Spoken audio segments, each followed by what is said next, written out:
Dans le village poussiéreux de San Cristóbal del Llano, les jours semblaient se répéter comme un écho fatigué. Les mêmes silhouettes traversaient les ruelles pavées, les mêmes chiens faméliques erraient devant les portes, et l'espérance, fragile, s'accrochait à des chapelets rouillés comme un oiseau blessé s'agrippe à une branche. Mais un matin, sous un ciel bas et nuageux, où flottait l'odeur âcre de la terre encore humide après une fine pluie nocturne, il se produisit quelque chose que personne, pas même les plus dévots, n'aurait pu expliquer. Don Valentin, le vieux sacristain, arriva comme toujours à l'aube pour ouvrir la petite église en adobe. Ses pas résonnaient faiblement dans la nef encore plongée dans l'ombre. Mais lorsqu'il s'approcha de l'autel, il remarqua une anomalie qui lui glaça le sang. Au pied de la statue de la Vierge de Guadalupe, sur le marbre fissuré, reposait une enveloppe blanche, immaculée, sans trace de poussière ni d'humidité. Elle semblait avoir été déposée quelques instants plus tôt, comme tombée d'une main invisible. Intrigué, le vieil homme la ramassa avec une précaution mêlée de crainte. Sur le devant, d'une écriture étrange ferme et délicate à la fois figurait une seule mention, pour Miguelito. Don Valentin fronça les sourcils. Il connaissait tous les enfants du village, et Miguelito était sans doute le plus pauvre de tous. Un garçon frêle aux grands yeux sombres, vêtu de vêtements rapiécés, qui s'asseyait toujours au dernier banc, une bougie entre les mains, priant seul. Sa mère, Doña Carmen, clouée par la maladie depuis des mois, ne pouvait plus l'accompagner. Poussé par la curiosité et par une force qu'il ne s'expliquait pas, Valentin porta l'enveloppe au père Antonio. Lorsqu'ils l'ouvrirent ensemble, le prêtre pâlit. À l'intérieur se trouvait une feuille d'un papier si doux qu'on aurait cru toucher un pétale. L'encre, d'un rouge profond, rappelait le vin mêlé à la lumière du couchant. Le message, bref mais bouleversant, disait « Ta maman ne mourra pas. Moi aussi, je suis mère, et j'ai entendu ta prière. Signé, ta mère du ciel. » Ni le prêtre, ni le sacristain ne surent quoi penser. Personne n'avait vu qui que ce soit entrer dans l'église la nuit précédente. Les vieilles caméras de sécurité n'avaient enregistré que l'obscurité et des ombres floues. Pourtant, pour Miguelito, tout avait commencé la veille, avec un vieux crayon rongé, un morceau de carton usé, et une foi plus grande que sa faim. Miguelito n'avait que 7 ans, mais déjà le poids du monde reposait sur ses épaules trop fines. Sa maison n'était qu'une cabane improvisée, faite de tôles rouillées et de planches disjointes, dressée au bord du ruisseau asséché de San Cristóbal. Il y vivait seul avec sa mère, Doña Carmen, une femme qui avait toujours souri malgré la pauvreté, jusqu'à ce que la maladie éteigne peu à peu la lumière de ses yeux. Elle avait lavé du linge, vendu des bonbons maison, travaillé sans relâche pour nourrir son fils. Mais ses poumons abîmés ne lui laissaient plus que des quintes de toux et des silences épuisés. Les médecins parlaient d'un traitement urgent, d'examens impossibles à payer. Miguelito ne comprenait rien au diagnostic compliqué. Il voyait seulement sa mère tousser plus fort chaque jour, manger moins, dormir davantage. Alors il avait cessé l'école pour s'occuper d'elle. Ses journées se passaient à parcourir le village avec une petite boîte de bonbons, qu'il proposait aux passants. Il en vendait rarement, mais il ne se plaignait jamais. Lorsqu'on lui demandait comment il allait, il répondait invariablement « Bien, parce que la petite Vierge prend soin de moi. » Son seul trésor était un vieux crayon que sa maîtresse lui avait offert en 2e année. Il le taillait avec une pierre et, sur des cartons récupérés, il écrivait inlassablement son nom, comme pour se rappeler qu'il existait encore. C'est ce crayon qu'il utilisa pour rédiger sa lettre à la Vierge, le soir où il crut perdre sa mère pour toujours. « Petite Vierge, s'il te plaît, ne laisse pas ma maman mourir. Je suis sage, je n'ai pas besoin de jouets. Seulement ça. Merci. » Il plia le carton avec soin comme s'il s'agissait de papier fin, le glissa sous sa chemise, et attendit la tombée du jour. À l'heure des cloches de la messe, il entra discrètement dans l'église, s'agenouilla devant la statue, déposa la lettre accompagnée d'une fleur fanée ramassée sur le chemin, et murmura. « Toi aussi, tu es une maman, n'est-ce pas ?» Puis il sortit, le cœur apaisé.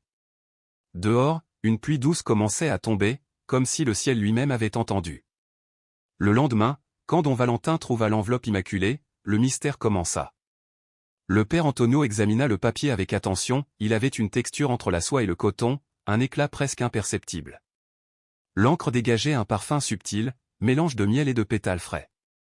Quant à la calligraphie, elle semblait surhumaine, régulière, intemporelle, comme tracée par une main qui ne tremble pas. Les rumeurs se répandirent vite dans le village. Certains parlaient d'un miracle, d'une lettre venue du ciel.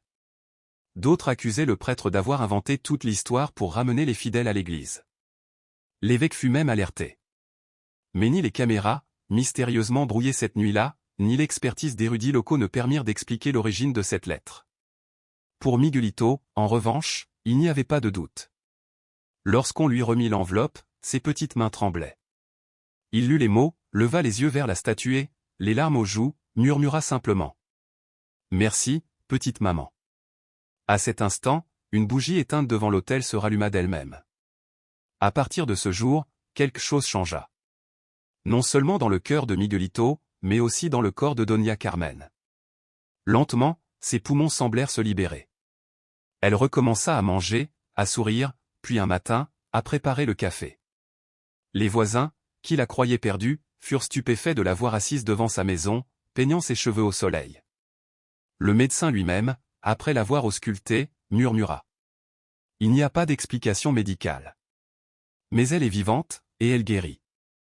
Chaque soir, lorsqu'elle voyait son fils endormi, Doña Carmen se levait discrètement, s'agenouillait devant une vieille image de la Vierge accrochée au mur, et murmurait. « Merci d'avoir écouté mon enfant. » Les fidèles affluèrent de nouveau à l'église, attirés par l'histoire qui enflammait les conversations au marché comme un feu de paille. Des chants timides se mirent à remplir la nef. Mais certains continuaient de douter, persuadés qu'il ne s'agissait que d'une manipulation. Le père Antonio, blessé mais serein, gardait le silence. Il n'avait pas besoin de se défendre. Miguelito, lui, venait chaque jour, s'asseyait au dernier banc, priait en silence, et laissait une petite bougie, même minuscule, au pied de la Vierge. Un matin, alors qu'il marchait avec sa mère jusqu'à la petite épicerie, Doña Carmen serra la main de son fils et lui demanda à voix basse. « Tu crois que c'était vraiment elle ?» Miguelito sourit sans hésiter. « Je ne crois pas, maman. Je sais. » Peu à peu, le miracle de San Cristobal ne fut plus seulement l'histoire d'un enfant pauvre et de sa mère mourante. Ce fut celle d'un village tout entier qui retrouva un souffle d'espérance. Dans ce lieu oublié par le temps, où la poussière semblait avoir enseveli les rêves, une simple lettre avait rallumé la foi, comme une flamme fragile mais tenace qui ne s'éteint pas au premier vent. Et dans le regard de Miguelito brillait désormais une lumière que rien, ni la faim ni la misère, ne pourrait jamais éteindre. L'histoire de Miguelito. On racontait dans le village que tout n'était qu'une mise en scène. Que Miguelito avait été instruit pour jouer le rôle de témoin d'un faux miracle. Que tout faisait partie d'un plan pour ramener les fidèles dans l'église et remplir à nouveau les troncs de dons. Le père Antonio, blessé mais serein, choisit de garder le silence. Il n'avait pas besoin de défendre ce qu'il savait être vrai. La vérité n'exigeait pas de plaidoyer. Elle respirait d'elle-même. Miguelito, lui, continuait de se rendre chaque jour à la messe, comme si rien n'avait changé. Il s'asseyait toujours au dernier banc, priait en silence, et déposait au pied de la Vierge une petite bougie, aussi modeste fût-elle, qu'il allumait avec une dévotion simple. Ce que nul ne savait encore, c'est que depuis le matin où l'enfant avait reçu cette mystérieuse lettre, sa mère avait commencé à guérir. Ses poumons, autrefois oppressés, semblaient s'ouvrir peu à peu comme des fleurs sous la pluie.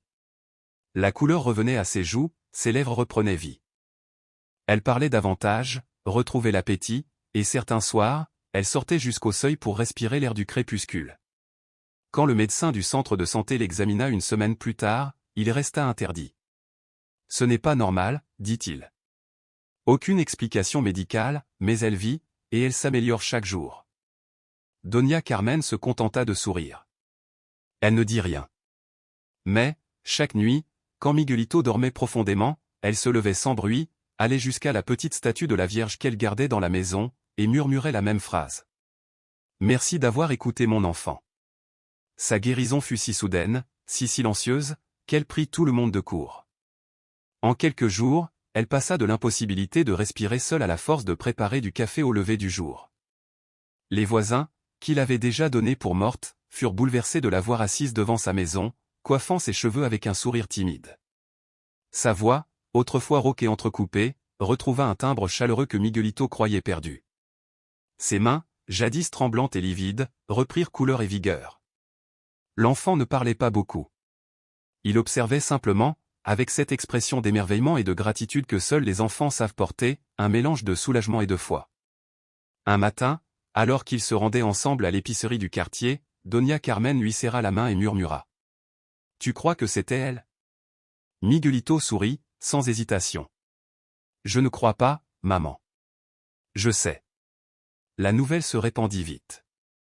D'abord parmi les voisins, qui parlaient du « miracle de Doña Carmen ». Puis dans la file de la boulangerie, où certains disaient que Miguelito avait « quelque chose de spécial ». À l'école, même les professeurs, qui n'avaient plus revu l'enfant depuis des jours, s'interrogeaient, la lettre venue du ciel était-elle réelle? Mais comme toujours, la foi s'accompagna du doute. Doña Petronila, la commère du marché, lança. C'est une invention. C'est le curé qui a écrit la lettre pour que les gens reviennent à l'église. Vous ne voyez pas que plus personne ne donnait rien?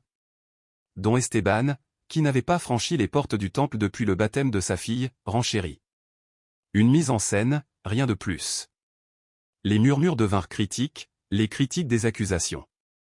Certains osèrent affirmer que le père Antonio avait manipulé Miguelito. Mais le prêtre, fidèle à sa sérénité, resta silencieux. L'enfant, lui, continuait de prier chaque soir au dernier banc, avec sa petite bougie. Et pendant ce temps, Doña Carmen recouvrait la vie. Peu à peu, les sceptiques commencèrent pourtant à s'approcher de l'enfant. Une femme lui demanda de prier pour son petit-fils malade. Un vieil homme lui offrit une grande bougie pour « sa Vierge ».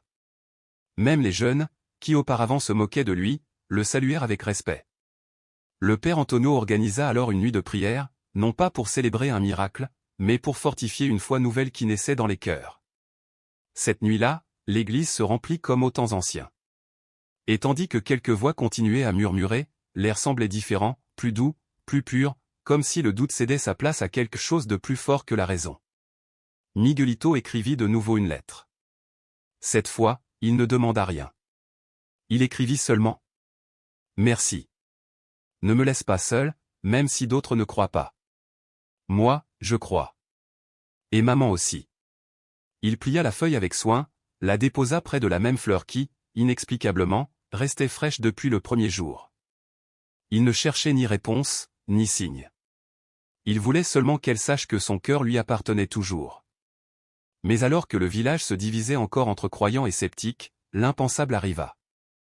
Une nuit de vent sec et de lune cachée, Doña Carmen et Miguelito dormaient profondément lorsque les cris des voisins éclatèrent. La maison brûle. Les flammes engloutissaient déjà leur modeste logis. Les murs s'effondraient, le toit de tôle flambait comme du papier.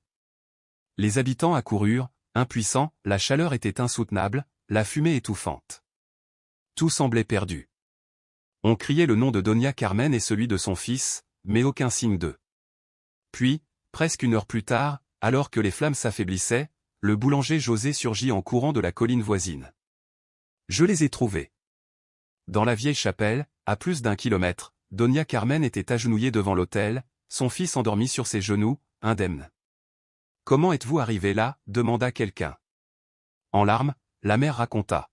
« Je me suis réveillé d'un seul coup. J'ai senti une main sur mon épaule qui me disait « Cours ». Je n'ai pas réfléchi. J'ai pris Miguelito et j'ai marché, comme dans un rêve. Quand j'ai ouvert les yeux, nous étions devant la Vierge. Le silence tomba sur la foule. À l'aube, dans les cendres encore fumantes, on découvrit une petite boîte de bois, intacte. Celle où le père Antonio avait rangé la première lettre. À l'intérieur, l'enveloppe était parfaitement conservée. Et à côté, une fleur fraîche, identique à celle que Miguelito avait laissée des semaines auparavant. En voyant cela, le prêtre tomba à genoux. Ce n'est pas possible. Même les plus sceptiques restèrent sans voix. La lettre fut examinée par un expert en calligraphie sacrée. Son verdict bouleversa tout le monde, l'écriture était identique à un manuscrit du Xe siècle, conservé à Rome. L'encre, quant à elle, ne correspondait à aucun pigment moderne. La rumeur se propagea, non comme une preuve, mais comme une invitation au silence et à la contemplation. Dans le village, les cœurs changèrent. Petronila, qui se moquait autrefois, allumait désormais des bougies. Don Esteban fut vu à genoux, les yeux fermés. Miguelito, sans le vouloir, était devenu l'enfant qui réapprenait aux adultes à croire. Et une nuit, dans ses rêves, une femme au manteau bleu lui caressa les cheveux et dit doucement. « N'écris plus, mon enfant. Je lis toujours ton cœur. » Les semaines passèrent. Ce qui n'était au début qu'un murmure devint un récit répété avec larmes et frissons. Le hasard avait laissé place au mot « miracle ». San Cristobal de l'Anneau ne fut plus jamais le même.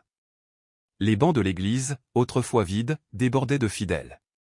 Des hommes qui ne s'étaient pas confessés depuis leur jeunesse vinrent s'agenouiller en silence. Des femmes apportaient chaque matin des fleurs fraîches à la Vierge. Les jeunes demandaient à apprendre le rosaire qu'ils méprisaient auparavant. Tout cela à cause d'une lettre écrite par un enfant. Doña Carmen retrouva pleinement la santé et une joie nouvelle. Elle commença à préparer des petits pains qu'elle offrait aux enfants qui passaient vers l'école.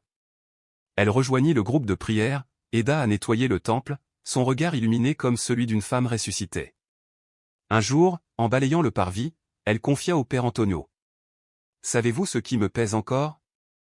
De ne pas avoir cru quand mon fils croyait. » « L'amour d'une mère n'arrive jamais trop tard, » répondit le prêtre. « Et la foi d'un enfant touche toujours le ciel. » Miguelito n'écrivit plus jamais de lettres pour lui-même. Mais il reçut un jour un petit cahier et un mot. « Continue d'écrire, mais écris pour ceux qui ne savent pas demander. » Dès lors, il écrivit pour les autres, pour les malades, pour les endeuillés, pour les désespérés. Et chaque lettre semblait porter une consolation invisible. Les années passèrent.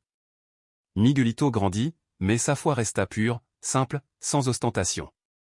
Il ne cherchait ni caméra ni gloire.